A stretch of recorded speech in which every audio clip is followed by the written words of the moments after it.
مكينة ጸጊዓ ምስ ወረደት ሮዛ ኣይትደንግጺ ድሓን እዩ ኢልዋ ሪኣቶ ዘይትፈልጥ ሰብ ናብኣ ተጸጊዑ ሞይቱ ኣበይ ኣሎ ብቻ ኸይትሕበአኒ ኣጁ ኸይሞተን ናብ ሆስፒታል ይኸይዱ ናበይ ሆስፒታል ኢተገመነን ናብ መኪና ክትምለስ ክትብል ንኣኺኢና እኮ ክንጽበ ጸኒሕና ከምዚ ኢልኪ ኸመይልኪ ክትዝውሪ ብናትና መኪና ንኸይድ እንዳሰሓበ ናብታ ጠጠው ዝበለት መኪና ኣተወት ዜካ ትዘዋሪ ሓደ ኮፍ ኢሉ ጸንሓ ምስ ኣተወት ብኽሳዳ ስሒቡ ኣደቀሳ እቲ ሓደ ኣፍዓፈና እታ መኪና ናብ ጸልማት ኣትያ ናብ መብራቕ ፈትወን ጨፈት ሮዛ ምንም ክትገብር ኣይከኣለትን እቲ ነገር ሕልሚ መሲሉ ተርኣያ ነዊሕን ጥውይዋይን መንገዲ ዓይና ሸፊኖም ኣፋ ዓፊኖም ወሰድዋ ኣብ ኣስመራ ኣጽሊሉ ዝነበረ ደበና ተበቲኑ ከዋኽብቲ ብልጭ ብልጭ ይብሉ ነይሮም ስምዖን እንዳብርሃነ ክኸይድ ከሎ ሰዓት 6 ናይ ለይቲ ስምዖን ኣዲኡ ኸመይ ኣላ ኣብ ድሮ መርዓ እንዳወዲ ተሓድር ስለ ዝበልኦ እዩ ዝኸይድ ዘሎ ብስልኪ ሰብ ስለ ዝጸውዓ ሳባ ነጊራቱ እያ እንዳብርሃነ ምስ በጽሐ ኣብቲ ዳስ ፍርቀን ኣንስቲ ደቂሰን ገሊአን ጸብሒ ክሰርሓ ጸንሐኦ ናብ ውሽጢ ገዛ ክኣቱ ምስ በለ ሰለሙን ናይ መብራህቲ ገመድ ክልቁም ጸንሖ እስካብ ሕጂ የደቀስከን ኢልዎ ስምዖን ንስኻስ መዓዝ ደቂስካ ነቲ ገመድ ገዲፉ ንስምዖን ሰላም እንዳበሎ ሓውካ ክንደይ ይህወኽ እንዳሰሓቐ እንታይ ገይሩ ካብ ጽባሕ ጀሚሩ ምስኡ ንኽትከውን ብስልክ እንዲጸዊዕዋ ንመን ንሮዛ እንታይ ትብል ኣለኻ ምሳይ ምስኡ ሕጂ ይደቂሱ ሮዛ ኣይመጸትን ኢሉ ደሪቑ ጠጠው በለ ገዛይ ኣምስየት እንድያ ኢልዎ ሰሎሞን ኣምስያ ነይራ ብስልኪ ተጸዊዓ ምስ ከደት ኣይተመለሰትን እንታይ ንግበር ኢልዎ ስምዖን ዝግበር እስከግበር ትግምተ ነገር እንታይ ኣሎ ኢልዎ ሰሎሞን እንታይ ክብል ኢልካኒ ንቐታለ ኣቦይ እውን ዝበልክዎ ነገር የለን ኢልዎ ስምዖን ምስኡ ዝተተሓዘ ነገር ዶ ይመስለካ ኢልዎ ሰሎሞን ንሳ ትፈልጦ ነገር የብላን ኢልዎ ስምዖን ናበይ ሞ ክንከይድ እንታይ ሞ ትጽበ ኣለኻ ኢልዎ ሰሎሞን ናበይ ሞ ክንከይድ ኢልዎ ስምዖን ናብ ፖሊስ ኢልዎ ሰሎሞን ፖሊስ ካብ በልካስ ንኸይድ ኢልዎ ስምዖን ሓደ ነገር ከም ዘሎ ናብ መንደቕ ዓይኑ ኣፍጢጡ እንዳጠመተ ሰሎሞን እዚ ክብል ኣይከኣለን ክልቲኦም ኣብ ማእኸል ገዛ ተገቲሮም ደቓይቕ ገበሩ ንብርሃነ ከም ምድቃሱ ንቕንቆ ኢልዎ ስምዖን እንታይ ዝገብሮ ነገር ኣለዎ ኢልካ ኢኻሞ ኢልዎ ሰሎሞን ዝገብሮ ነገር ኣይህሉን ፈልጦ ጥራሕ እምበር በሎ ስምዖን ጉደፎ ይደቅስ ኢልዎ ሰሎሞን ብኢዱ ጎተቶ ከምቲ ላዕለዋይ ሰማይ ኣብ ምድሪ ብመብራህቲ ተወሊዓ ነይራ ስምዖን ናይ ነዳዲ መውሃዊ ስጋዕ መወዳእታ ረገጾ ሰሎሞን ናይ ጽባሕ ውራይ ብዘይ መርዓት ወለዱ ዝሓዝንዎ ጎረባብቱ ዝዛረብዎ ብርሃነ ዝኾኑ ብትንቢት ምስሊ ኣምጺኡ ተሸቕረረ ስምዖን ሓንሳእ ሮዛ ዓይናን ኣፋን ብጨርቂ ዓፊኖም ጥራሕ ዝባና ክገርፍዋ እምሮ ኣስሒታ ኣብ ስሚንቶ ተዘርጊሓ ተረኣየቶ ነቲ ዝተረኣዮ ዘግናናይ ምርኢት ንኸይርዮን ተፈተነ ኣብ መኪና ተቐቲላ ደም ክንጠባጠብ ርእዩ ዒንቱ ኸደነ ፖሊስ ጣብያ ብየማኖም ሕልፍ በለ መኪና ናብ ወሰን ጽርግያ ምጽንጋዕ ጀመረት ሓሊፍካዮ ስምዖን ኢልዎ ኢሉ ባህነነ መኪንኡ ንድሕሪት መለሳ ስምዖን ሰዓት 7 ፈረቓን ናይ ለይቲ ኣብ ወሰን ዳስ ኣንስቲ ደቂሰን ነይረን ንጽባሕ ዝኸውን ዝስራሕ ሰሪሐን ብዕልልታ እንዳዓለላ እታ ድሮ ኣምሲለን ሮዛን ብርሃነን ክቕበላ ኣንጊሄን ተስፊአን ነታ ተሃራፊት ዕለት ብዕጀባ ክሰግረኣ ልብን ብታሕጓስ ተመሊኡ ህሊንኣ ብተስፋ በርዩ ኣምስዩ ትማሊ ብሓዘን ኣሚነን ዝሓረረ ኣንጀተን ብመርዓ ጓለን ተደቢሱ ሓዱሽ ብርሃን ክሪኣ ብንብዓትን ዋይዋይን ተኸቢቡ ሬሳ ዘፋነወ ገዛ ብዕልልታ ተሰንዩ መርዓት ትፋነወሉ ድሮ ዝበጽሐ ኣደይለት ተዝጉ ባዕ ዝበለ ተሓጓስ ክቢሉ ናይ ተሓጓስን ሓዘንን ቅልጣፈ ጉያ ርኪቡለን ካንሸሎ ኾለላ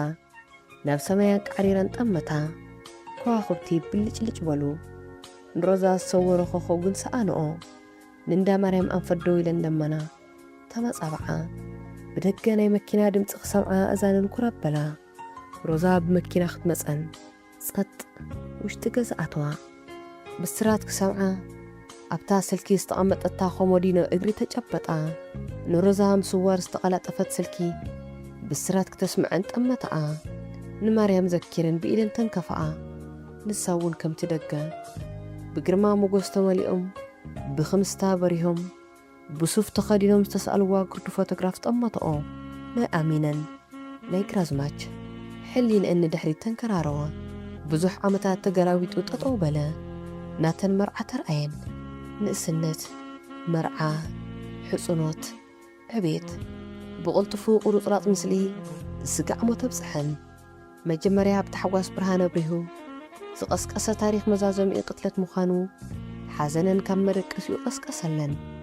ናይ ሮዛ ሕመረለን ስቕስቕታ ነብዓት ኣደይለት ተዝጎ ካብ መርዓ ጀሚረን ታሪኽ ኣሚነና ናፊቑ መጨረስቱ ኣንቢብወን ግን እኮ ሰብ ዝተብሃለ ፍጡር ናብ ዓለም ክመጽእ ብታሕጓስ ክተፋንዎ ብሓዘን ናይ ኩሉ ሰብ መጨረሽኡ ሓዘን እዩ መዋቲ ግኡዝ ተራፊ ሓዘኑ ወራሲ ወሪሱ መውረሲ ግኡዝ ንግኡዝ ኣፋንዩ ግኡዝ ነገር ይወርስ ንበዓል ንብረት ዘይኮነት ዓለም ንወራሲ ኸሜላ ትኸውን ህርፋን ንኣሚነ ናብ ኣርጋን ዝትክእ ነገር የለን ኣደይለት ተዝጉ ተሲአን ናብቲ ስእሎም ተጸግዓ ክልተ ኢደን ዘርኪሐነን ቃሪረን ናብዓ ረጊምካ ንዲኻ ኣሚነይ ብሩሑስካ ዝጎሲዱካ ስምዐኒ ኣይትጸመም ከም ቀደም ካለኹ በለኒ ኣማኸረኒ ተወሪረ ኢለን ጠመቶኦ ክምስተኦም ምስ ንብዓተን ተደሪቡ ተርኣየን ኣስናኖም ገጢሞም ብኹራ ተገቲሮም ደመይ ፈሲሱ ክተርፍ ደቂስኪ ትበልዑ እንጀራ ወሪዱልኪ ትኽደን የኸበር ተኣሚቑኪ ዝብልዎን መሰለን ናብ ብርከን ተደፊአን ኮፍ በላ ደኒነን ተሰቕሲቐን በኸያ ዝሕዞአን ዝጭቡጠን ተሰኣነን ኩሎም ምርኢታት መዘግነን ኣይኮነን ከውታ ለይቲ ሰዓተን እንዳጠመታ ሰዓት 9 ኩሉ ነገር እጽቂጥ እዩ ክደልዩ ዝኸዱውን መልሲ የለን እንዳ ብርሃነ ክድውላ ተሰኣ ሓለቓ 50 ጳውሎስን ስምዖንን ካብ ዝነግርዎ ሰዓት ጀሚሩ ውጅለታ ተዋፊሩ እዩ ኣብ ቢርኡ ኢዶ ኣጣሚሩ ሓበሬታ ክረክብ ብሕራነ ተጸበየ ዝረኸቦ ካብ ናይ ስልኪ ሓበሬታ ክንዲ ናይ መርፍእ ነዃል ትኸውን ናይ ተስፋ ብልጭታ ክረክብ ኣይከኣለን ሰዓቱ ጠመተ 9 ፈረቓን እታ ሰዓቱ ኣኺላላ ሮዛ ዝተጨወየትሉ ምኽንያት ንምፍላጥ ፖለቲካዊ ወይስ ካሊእ ሓለቓ 50 ጳውሎስ ገበን ፍሒርካ ናይ ምርካብ ክእለቱ ዝለዓለ እዩ ዝተፈጸሙ ገበናት መወዳእትኡ ኸየብፅሕ ዕረፍተ ይረክብን ዝረቐቐ ናይ ኣመራምራ ስልት ኣለዎ ምስ ናይ እንግሊዝ ፖሊሳት ሰሪሑ እዩ ዋኒን ሮዛ ፖለቲካዊ ኸይኸውን ተመነየ ጽሒሩ ፍሒሩ ክረኽባ ፖለቲካዊ እንተኾይኑ ኣብቂዑ ደፊኑ ወሱቕ ቀንዲ ስርዒት ጀብሃ እዩ ናይ መራኸቢት ሰዓት ምስ ኣኸለት ልቡ ብፍርሒ እንዳነጠረ ቁጥር ስልኪ ጸቐጠ መን ክብል ረጊድ ርጉእ ድምፂ ኣማን ምዃኑ ብድምፂ ፈለጠ ሳሊና እየ መን ኢኻ ኢልዎ ጳውሎስ ብሕጉሙ እከለ ዲኻ ኣይበሃልን ጎርጉሱም እዩ ሰሊና ኸመይ ምሲኻ ስጋ ዝደለዩ ነይሮም ካድዮም ሎሚ ምሸት እወ ንድራር የለን ኣበይ እዩ ገዛ ማንዳ ዝዓደመና የለን እንዳመን እዩ ሓደ ምሸት ድራር ዝበላዕኹምላ ገዛ ድራር ነይሩ እንታይ ዓይነት ድራር ጥብሰይ ትብሎ ዝግኒ ጥረ ስጋ እወ ኣበይ ተወቲሩ ኣይተፈለጠን መልእኽቲ ኣለካ የብለይን ጽባሕ ንቁርሲ ለኣኸለይ ሕራይ ኢሉ ጳውሎስ ስልኪ ዓጽዩ ብነዊሕ ተንፈሰ ኣማን ኣይተደረራን ኣይትድለይን በለ ብልቡ ብናይ ቢርኡ በሪ ተኸፈተ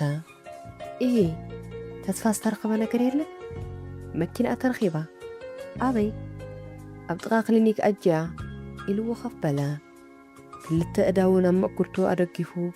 ደነነ ጳውሎስ ብዙሕ ነገር ከተሓሕዝ ፈተነ ነዊሕ ኸዝልቆ ይከኣለን ጸልመቶ ኣብቲ ውሽጢ ጸልማት መስትያት ረኣየ ናይ ስድራኣ ክትምርዐው ዘይደለዩ ሰባት ብላታ ክምሲሉ ተስፋ ሱፍ ተኸዲኑ ካሜራን ጠልጢሉ ኣፍ ደገ ኸንሸሎ ኸፈተ ጳውሎስ እቲ ዳስ ብወጋሕታ ፀሓይ ደሚቑ ተቐበሎ ጻዕዱ ክዳን ዝተኸደና ኣንስቲ ጸግደምደም ይብላ ነይረን ዝጎስዐ ጨና ስዋ ዝሰኸነ ፀብሒ ናፍንጩ ዓጠንዎ መዓልቲ መርዓ ምዃኑ ኣበሰርዎ ብኹሪ ዓርኪ ብርሃነ ቶማስ መርዓ ብርሃነ ጥራሕ ኣይኮነን ብሃንቀውታ ክሃርፎ ዝኸረመ ንሮዛ ዝዕጅብ ኣዕርኽቲ ትመስሎ ሓርዩ ብፍቕሪ ኣፅሚዱ ብዘይ ምንም ወፃኢ ኣዲስ ኣበባ ሒዝዎ ክኸይድ ሓዳር ክገብር ካብ ኩሉ ነገር ክዕቀብ ወሲኑ ነዚ ንምስኻዕ ተዳልዩ እዩ መፂኡ ቶማስ ንየማንን ፀጋምን ጠመተ ብርሃነ ምስ ሰለሞን ጠጠው ኢሎም ክዘራረቡ ረኣዮም ስጋዕ ዝርእይዎ ጠጠው በለ ኣይረኣይዎን ተጸግዐ ዓይኑ ምስ ብርሃነ ተገጣጠሙ ዓባይ ኣጻብዕቱ ሓፈቢሉ ሰዓሞ ቶማስ ገጽ ብርሃነ ክስመት ተላቢሱ ዓይኑ ጓህሪ መሲሉ ቀይሑ ብደረቕ ክምስታ ተቐበሎ መርዓው ምዃን ይፍዝዝ ድዩ ኢልዎ ክርትም ኢሉ ሰሓቐ ቶማስ መርዓት ምስኣን እምበር መርዓው ምዃን ኣይፍዝዝን በሎ ብርሃነ ቶማስ ኣይተረድኦን ሰለሞን ቀልጢፉ ክስምዕ ኣይደለየን ንብርሃነ ምልክት ሃቦ መርዓተይ ትስኣንን ከምዘይ ትስኣን ሎም ኸርእየካ እየ በለ ቶማስ ተታሒዞም ናብ ውሽጢ ገዛ ኣተዉ ስድራ ብርሃነ ሓንሳእ እክብ ሓንሳእ ብትን እንዳበሉ ምዝርራቦም ሓደ ነገር ከም ዘሎ ሓበረሉ ብርሃነ እውን ሱፍ ክዳኑ ኣብ ዓራቱ ምስ ተበተነ እዩ ክውጉዕ ይከኣለን ዓይኑ ከይንቀመቶ ኣዒንቲ ብርሃነ ናብ ሓደ ቦታ ምስ ጠመቱ ኣይተንቀሳቐሱን ኣዒንቲ ብርሃነ ፍጹም ባምቡላ ዒንቱ ዝተሰክዐሉ መሰሎ ብርሃነ እንታይ ዘጋጠመ ነገር ኣሎ ሓተቶ ቶማስ ዓይኑ እንዳጠመተ ዝፈጠጦ ዒንቲ ብርሃኑ ንብዓት መልኡ ንብዓቱ ተንሰፍሲፎም ኣብ ፀጉሪ ዓይኑ ተቐልቀሉ ቶማስ ኣፍ ብርሃነ ተኸፊቱ ካብ ውሽጥን ዝወፁ ቃላት ሃረፎም ሮዛ የለን በለ ብርሃነ ብሕሹኽታ እንታይ ትብል ኣለኻ ሮዛ ተጨውያ እሞኸ መወዳእቱ ሓዘን ኮይኑ ኢልዎ ብርሃነ ብፍቕሪ ምጽማደ የድልን ዝብል እምነቱ ቶማስ ውሽጡ ተቐጻጸለ ሮዛ ኮነ ኢላ ዝገበረቶ መሰሎ ህልም ትበል ምንም ኣይትሕሰብ ናይ ሎሚ ዝኾነት ቆልዓ መርዓት ኮይና ክነውዕላ ንኽእል ኢና ካብ ጽባሕ ናይ ፍቕሪ ትምህርቲ ስለ ዝተምሃርካ ዝብለካ ነገር የለን ሮዛ ደልያ ዝገበረቶ ነገር ኣይኮነን ኣነ እውን ዝተባሃለ ይበሃል ሽማዊት መርዓት ኣብ ጎነይ ኮፍ ኣይትብልን ኢልዎ ብርሃነ በይንኻ እሞ ንያላ ሆቴል ከተምሲ መርዓት ከይሓዝካ ናብ ገዛ ክትምለስ ንያላ ዘይዕጾ ዳስ ዘይፈርስ ኣነ ክገብሮ ይክእልን ንስድራኻ ይትሓስበሎምን በለ ቶማስ መልሲ ይመለሰሉን ኣቦኡ ነዲኡ ናብ ቅድሚቱ ተርኣይዎ ኣይሰምዑን እንተሰሚዖም ዝኾንዎ ኣይጠፍኦን ናይ ቶማስ ሓሳብ ከም መማረፂ ንኽቕበሎ ነግፈረግ በለ